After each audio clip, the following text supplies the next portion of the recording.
हमारी बहन सुमैया राना अकेली नहीं है। आप जो है पाकिस्तान भेज देंगी। आपकी औकात नहीं है कि आप लखनऊ से कानपुर भेज पाएँ। लेकिन जब ओरिजिनल कोतवाल के सामने पेशी होगी तो पसीने आ जाएंगे। मैडम, इसलिए बयान सोच समझ के दीजिए।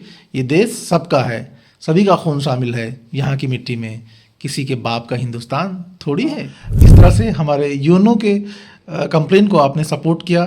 मैं बहुत शुक्रगुजार हूँ श्री मुमताज़ आलम रिजवी साहब का, एमएमसी न्यूज़ चैनल, कि उन्होंने हमारे मुद्दे को जो है उठाया। ये आपको मानना होगा। और जिस तरह से श्री संजय निषाद साहब ने उसको डिफाइन किया नीतीश कुमार जी के एक्टिविटीज़ को, कि कहीं उंगली लगा दिए होते, कहीं हाथ लगा दिए होते बहन बेटियों पर, तो क्या हाल होता। वही होता जो दिखा आपको यूएनओ में दिखा, जो प्रेसिडेंट ऑफ अमेरिका को हमने कंप्लेन दिया उसमें दिखा, वो प्रेसिडेंट ऑफ रशिया को जो हमने कंप्लेन दिया उसमें दिखा, प्रेसिडेंट ऑफ चाइना को हमने जो कंप्लेन दिया उसमें दिखा। धर्म जो है वो धंधा बन चुका है। तो जो धर्म के आड़ में जो धंधा कर रहे हैं ना, उनको डरने की ज़रूरत है। किसी इंसान को, नेक इंसान से कोई ख़तरा नहीं है। इसलिए हम तालीमी बेदारी प्रोग्राम चलाते हैं।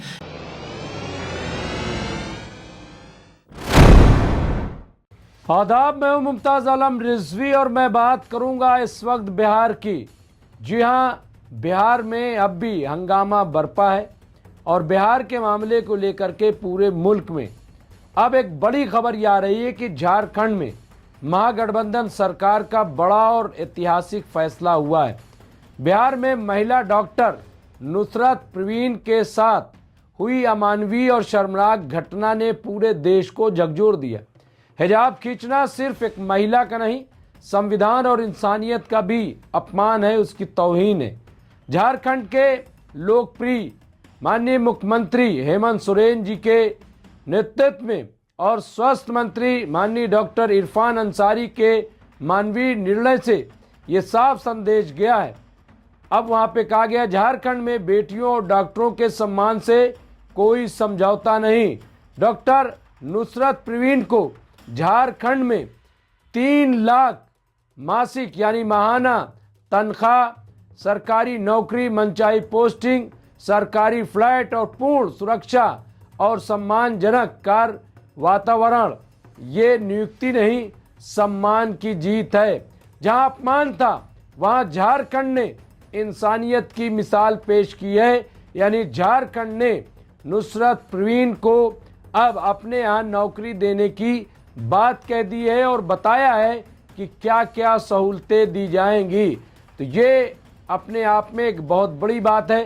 हालांकि खबर ये भी आ रही है कि आज नुसरत जो है, डॉक्टर नुसरत, वो अपनी नौकरी ज्वाइन कर रही हैं और वहाँ के जो इंस्टीट्यूशन है उसने ये इत्तला दी है। लेकिन अभी ऐसी कोई मुकम्मल तौर पर तस्दीक नहीं की जा सकती, लेकिन ऐसा कहा जा रहा है। लेकिन ये मामला तूल पकड़ गया है। मामला इसलिए भी तूल पकड़ गया कि जो नीतीश कुमार वजीर आला बिहार से हुआ वो तो हुआ, लेकिन जिस तरह से संजय निषाद जो उत्तर प्रदेश के मंत्री, उन्होंने जो बयान दिया, इसके अलावा मरकजी वजीर गिरिराज सिंह ने जिस तरह की बयानबाजी की, उसने तो और ज्यादा मामले को तूल दे दिया।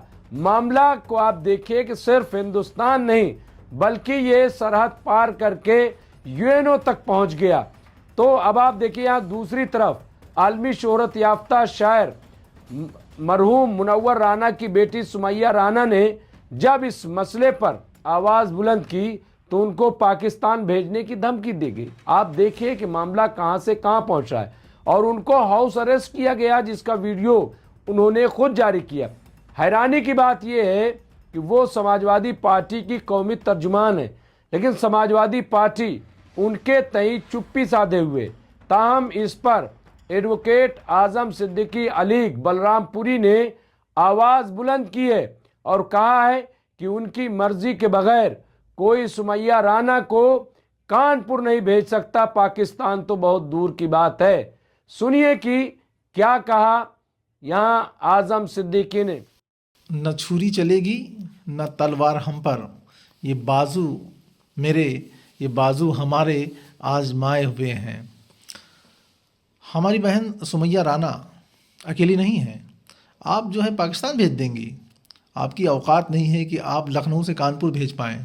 आपको पता है प्रोसेस भेजने का। बॉर्डर खुला है तो आप कहीं किसी को भी भेज देंगी।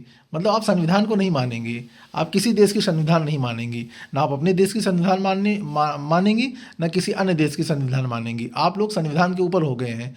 FIR कराना हमारा राइट्स है, ठीक है। आपको FIR से डर लगता है? जो लोग FIR करेंगे आप उनको धमकी दे रही हैं। तो आप संविधान को, इसका मतलब धमकी दे रही हैं। तो संविधान को खतरा है। संविधान को कोई खतरा नहीं है। संविधान के दायरे में आप आइएगा ना तो आपको पता चल जाएगा। एक कहावत है ना कि सैया भय कोतवाल तो डर किसका, लेकिन जब ओरिजिनल कोतवाल के सामने पेशी होगी तो पसीने आ जाएंगे। मैडम, इसलिए बयान सोच समझ के दीजिए। ये देश सबका है, सभी का खून शामिल है यहाँ की मिट्टी में। किसी के बाप का हिंदुस्तान थोड़ी है, ये उन्हीं के बाप ने ये बात कहा है, ठीक है। इसलिए आप गलत तरीके से धमकी मत दीजिए। ये देश सबका है, कोई अच्छा है कोई बुरा है, सबका देश है, सबका देश है। चाहे अच्छा इंसान है चाहे बुरा इंसान है। अगर कोई इंसान अपनी बुराई छोड़ देता है तो वो अच्छा है। संजय निषाद जी के बयान पे आप क्या बोलेंगी? उंगली कर दे? उंगली करना जायज़ है क्या बहन बेटियों को? आप महिला हैं, आपको शर्म नहीं आती है? बेशर्मी की हदें पार कर रही हैं आप। अपनी लिमिट में रहिए। ये देश हमारा भी है, जितना आपका है उतना हमारा है, ठीक है। ये सोच समझ के आप बयान दिया करें। हमें उम्मीद है कि आप इंटीग्रिटी और देश हित में सही बयान दिया करेंगी। बहुत शुक्रिया। This is Azam Siddiqui, president इंसानी बेदारी विचार मंच। धन्यवाद। इसके साथ साथ एडवोकेट आजम सिद्दीकी ने अब दूसरी पिटीशन यूएनओ में दाखिल की है। पूरी पिटीशन पेश खिदमत है। माननीय महासचिव संयुक्त राष्ट्र संगठन यूएनओ, उसकी कॉपी है माननीय राष्ट्रपति भारत गणराज्य यानी राष्ट्रपति को भेजी गई है। माननीय राष्ट्रपति संयुक्त राज्य अमेरिका एंड लोकतांत्रिक राष्ट्रों के प्रमुख एवं अंतर्राष्ट्रीय मानवाधिकार संस्थाएं। विषय क्या है, मौजू क्या है? महिलाओं की गरिमा, धमकियों एवं संवैधानिक उल्लंघनों के संबंध में आगे की शिकायत। मान्यवर महोदया, सबने निवेदन है कि मैं ये आगे की शिकायत फर्दर कंप्लेंट अपनी पूर्व में दी गई संवैधानिक एवं विधि सम्मत शिकायतों के क्रम में प्रस्तुत कर रहा हूं, जो भारत में महिलाओं की गरिमा, व्यक्तिगत स्वतंत्रता तथा अल्पसंख्यकों के अधिकारों के गंभीर उल्लंघन से संबंधित है। हालिया घटनाक्रमों ने इस प्रकरण की गंभीरता को और अधिक बढ़ा दिया है। जिस महिला का सार्वजनिक रूप से नकाब बुर्का हटाया गया था, उसके संबंध में क्षतिपूर्ति, मुआवजा, प्रतिपूरक राहत की प्रक्रिया प्रारंभ किया जाना इस तथ्य का अप्रत्यक्ष स्वीकार है। किया गया कृत्य अनुचित, अपमानजनक एवं असंवैधानिक था, किंतु इसके उपरांत एक अत्यंत चिंताजनक प्रवृत्ति सामने आई है।